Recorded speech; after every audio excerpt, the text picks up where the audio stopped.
Next timnya Mas Alvin. Silakan, Mas Alvin.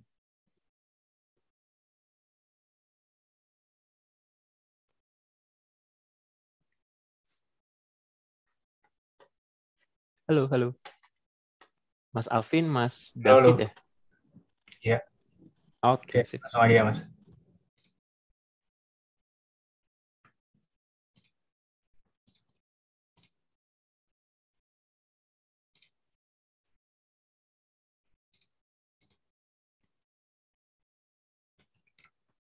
Oke. Selamat siang Mas Reska dan tim Pacman, juga selamat siang buat teman-teman semua yang ada di sini.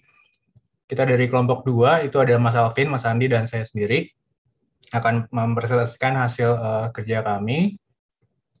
Yang pertama itu, kita punya visi all-in-one platform for sales, marketing, and business development team to discover insight and optimize sales and marketing effort to meet company goals. Nah, goals dari kita itu ada 4. Yang pertama itu management control tower. Ini untuk memonitor current progress-nya dan reference for future direction-nya. Kedua itu check and balance for sales performance, on-time sales delivery-nya, customer and merchant management, and customer satisfaction. Selanjutnya itu insightful marketing dashboard to reveal customer profile related to produknya, harganya, positioning, dan retensinya. Lalu yang keempat itu showing clear result of business development initiative regarding company future strategy. Nah, inisiatif yang kita punya itu ada real-time information, available for 24 hours, easy to use, terus measure various important metrics. Nah, siapa aja persona yang kita tuju? Ada 4, yaitu manajemen atau C-level-nya, kedua sales team, marketing team, dan business development team. Nah, masalah yang kita temukan, yang pertama itu dari tim sales ya. Ini datanya lumayan berantakan, jadi sulit untuk melihat gambaran dari performa sales-nya. Nah, yang kita tawarkan itu adalah sales dashboard atau sales performance dengan metrik, yaitu best selling produknya apa, produk delivery time-nya gimana, terus customer satisfaction-nya juga gimana. Nah, sedangkan di marketing, itu juga sama, datanya cukup berantakan dan sulit untuk dilihat ya summary-nya atau kategorisasi dari customer kita tuh gimana sih. Nah, yang kita tawarkan itu marketing dashboard dengan beberapa metrik seperti campaign performance-nya gimana, terus produk, harga, posisi, dan retensi terhadap customer profile itu gimana gitu. Nah, yang ketiga ada business development. Nah, ini cukup sulit untuk diproses ya, karena perlu analisis yang lebih dalam dan perlu visual yang mudah gitu buat orang mengerti gitu. Nah, yang kita coba kasih adalah A/B testing result-nya, the business development dashboard. Ini untuk memonitor inisiatif yang udah kita lakukan itu seberapa efektif gitu. Nah, ini ada analisis dari dataset masing-masing yang kita terima ya. Di sales performance itu kita punya 6 file yang berbeda dengan sebenarnya punya relationship sebagai berikut. Nah, yang action yang kita ambil itu, pertama kita mengkonversi beberapa data tipe, terus kita cleansing data-data yang null, yang kosong gitu, atau yang tidak standar juga formatnya kita cleansing. Terus kita juga bikin kategorisasi baru atau perhitungan yang baru gitu untuk matriks-matriks yang baru. Terus kita juga ngedrop analisis dari kolomnya. Sedangkan di dataset marketing, kita punya satu file customer, tapi belum kelihatan tuh hubungannya gimana. Nah, action yang kita ambil itu kita memberikan gambaran tentang customer kita sesuai dengan demografik variabel yang ada. Lalu kita hubungkan dengan basket size-nya mereka, retensinya, dan campaign yang sudah kita lakukan. Lalu yang terakhir ada dataset A/B testing. Ini terdiri dari satu file yang terdiri dari 6 kolom. Ada new landing page for treatment group, ada old landing page for control group. Nah, kalau dia 0 berarti tidak berefek ke user conversion. Kalau dia 1 berarti berefek ke user conversion-nya. Aksi yang kita lakukan adalah kita melakukan perubahan data tipe dari timestamp ke data date time. Terus kita melakukan filter data based on specific date. Lalu kita juga mengkalkulasi data entry untuk dan juga memastikan kalau tidak ada user yang ke sampel lebih dari 1 kali. Terus kita melakukan perhitungan basic statistika, terus kita juga menghitung p-value-nya pakai normal approximation. Kemudian kita mengkolek semua data tadi, kita jadikan satu file baru yang sudah siap divisualkan. Nah, kemudian ini ada user flow-nya. Dari 4 persona tadi bisa mengakses satu dashboard yang terdiri dari 3 section ya. Ada sales, marketing, dan business development-nya. Nah, untuk melihat dashboard lebih lanjut, kita lanjut aja ke demo dashboard-nya yang akan dibawakan Mas Alvin terlebih dahulu.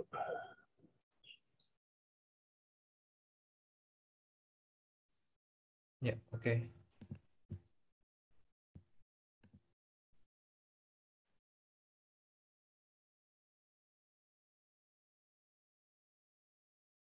Makasih Mas David buat latar belakang sama objektif buat dashboard ini sendiri.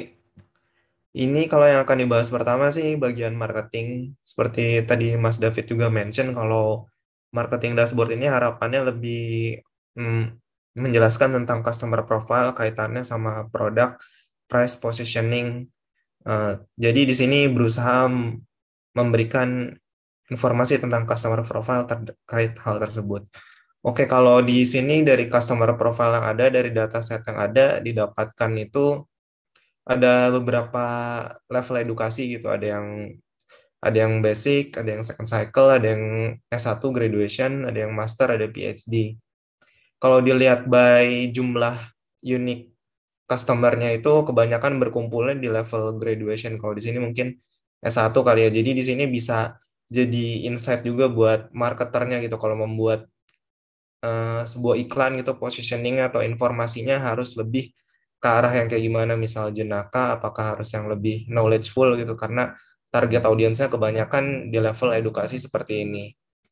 Kemudian juga kalau dari customer profile-nya, ini di sini kami menggolongkannya atau mengklasifikasikannya berdasarkan income-nya. Jadi kalau di dataset itu kan ada income-nya gitu yang tentu berbeda antara satu customer sama yang lainnya. Jadi di sini dijadiin range class gitu. Kalau misal dilihat di sini, kebanyakan yang lebih banyak spending itu di income antara 50.000 sampai 80.000 US dollar gitu. Dan produk yang dibeli itu justru kebanyakan dari amount spend-nya itu wines. Jadi produk luxury itu agaknya sih buat customer segmen ini yang jadi bahan penariknya kenapa beli di e-commerce yang ada datasetnya ini dibandingin produk-produk keseharian kayak daging, ikan, ataupun buah-buahan gitu. Dan kalau dilihat amount spend-nya tinggi sebenarnya lebih ke arah barang yang luxury, jadi produknya tentu harganya lebih tinggi. Tapi kalau dilihat dari data customer profile ini hampir semua produk kategori paling tingginya ada di kelas ekonomi 50.000 sampai 80.000 US dollar. Kemudian dari basket size sendiri sebenarnya nggak berbeda juga sama dari customer profile-nya. Kalau di sini basket size-nya dari tahun 2012 sampai tahun 2014 terakhir dari data, semuanya yang lebih banyak spending tetap di kategori 50.000 sampai 80.000 US dollar gitu. Baru disusul level ke atasnya. Jadi memang agaknya e-commerce ini sih lebih berat gitu, kayak spending dan customer-nya lebih berat dari level graduation sampai PhD gitu. Terus dari campaign yang ada, di sini campaign yang ketiga yang paling banyak total purchase-nya gitu. Jadi kita bisa tahu dari campaign-campaign yang ada itu, yang komunikasinya yang paling efektif atau bisa datangin lebih banyak sales itu sebenarnya di campaign yang mana. Dan dari kategori income class sendiri lagi-lagi di level yang 50.000 sampai 80.000 yang paling banyak ngelakuin action buat pembelian itu. Terus dari web conversion rate ini sebenarnya ini overall sih, dari jumlahin. Jadi kalau dari data set yang ada kan web visit per month itu jadi dijadiin total gitu dan dijadiin sepanjang lifetime value-nya gitu. Dan dari sini sih web conversion rate-nya sebenarnya nggak begitu bagus gitu. Cuma kalau lagi-lagi sih yang level income yang sama, yang punya conversion rate paling tinggi. Dan kalau dari customer retention di e-commerce sendiri, dari tahun 2012 ke 2013 ada penambahan jumlah customer yang join, cuma di tahun terakhir, di tahun 2014 terjadi penurunan. Nah, ini bisa jadi alarm juga buat yang e-commerce-nya buat ningkatin dari segi user acquisition-nya. Dengan tentunya program-program marketing tadi yang lebih menekankan ke kategori customer yang demikian dengan income demikian. Jadi harapannya bisa lebih efektif dari kegiatan marketing. Terus dari dashboard sales, kita di sini pengen tahu sebenarnya penyebaran dari seller sama customer distribution-nya gimana. Kalau dari seller sendiri kebanyakan berkumpulnya di area Brazil yang sini, yang di area Teluk ini, dan paling besar ada di Guarulhos, baru di Rio de Janeiro. Kalau dari customer distribution-nya udah cukup luas sih, dari hampir seluruh area di Brazil itu, terutama yang di pantai timur, udah banyak yang order gitu. Cuma di sini kan angka sellernya nggak terlalu banyak di area yang seperti ini. Sedangkan di sini ada angka pertumbuhan juga buat dari segi order. Mungkin nanti ke depannya bisa menggait seller-seller di daerah sini supaya dari delivery time-nya bisa lebih signifikan lagi. Terus dari value order-nya, ini kan ada data order item gitu. Jadi dalam satu order itu ada berapa barang gitu. Jadi di sini kebanyakan sih customer-nya lebih banyak membeli yang single order gitu. Jadi cuma beli satu barang dalam satu kali pengiriman. Jadi nanti offer ke depannya mungkin lebih barang-barang yang sifat single dibandingin misal bundling dan sebagainya.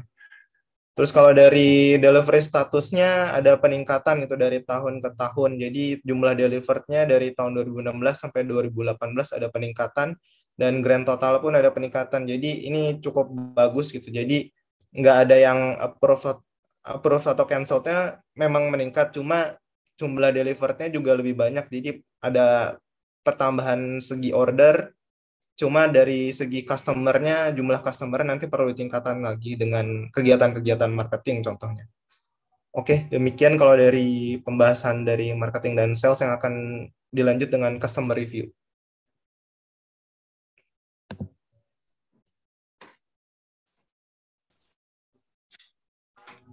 Ya, mungkin melanjutkan dari customer review ya. Jadi dalam grafik ini kita bisa ngelihat ya dari perjalanan customer review dari e-commerce ini.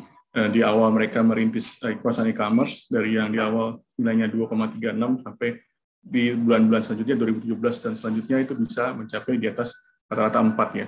Oke, kita bisa lihat di salah satu data di bulan tahun 2016 di bulan Desember bahwa apa sih yang menyebabkan bahwa nilai mereka itu sebenarnya jelek gitu ya. Kenapa nilai customer review-nya jelek gitu. Jadi kalau dari bulan Desember ini memang load-nya mereka untuk order itu masih sangat sedikit ya. Jadi boleh dikatakan cuma ada 45 order, dan kita lihat bahwa masih banyak produk yang mereka cancel ya untuk pengirimannya atau dari kliennya. Namun mereka sudah banyak mendapatkan bintang 1 ya.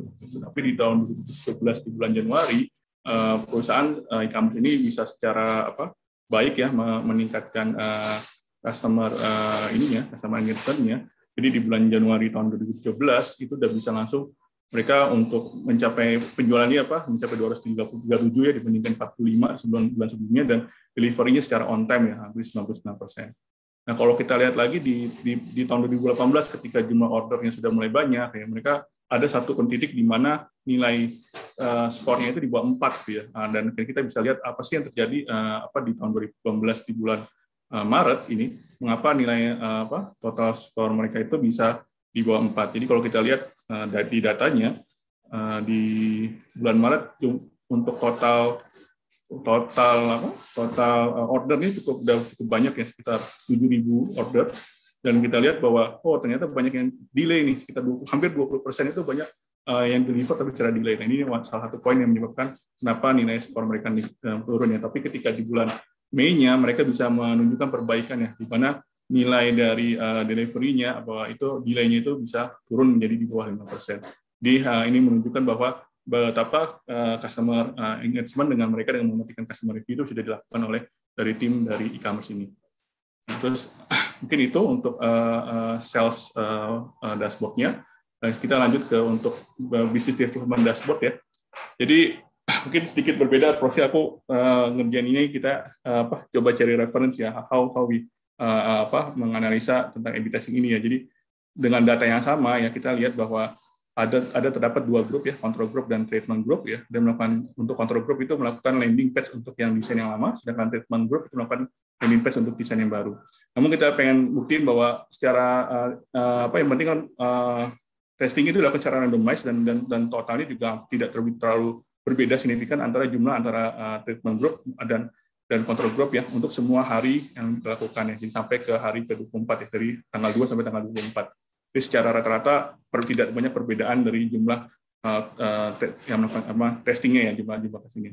Tapi secara kita lihat dari conversion rate ya, bahwa control group yang merupakan old design itu tidak berbeda jauh dengan yang new design yang kita pengen tawarkan ini. Bahkan rata-rata lebih tinggi old design untuk conversion rate dibandingkan dengan new design ya. Kecuali mungkin di tanggal 10 ini tanggal 10 nilainya cukup baik untuk nilai untuk conversion rate untuk new design ya.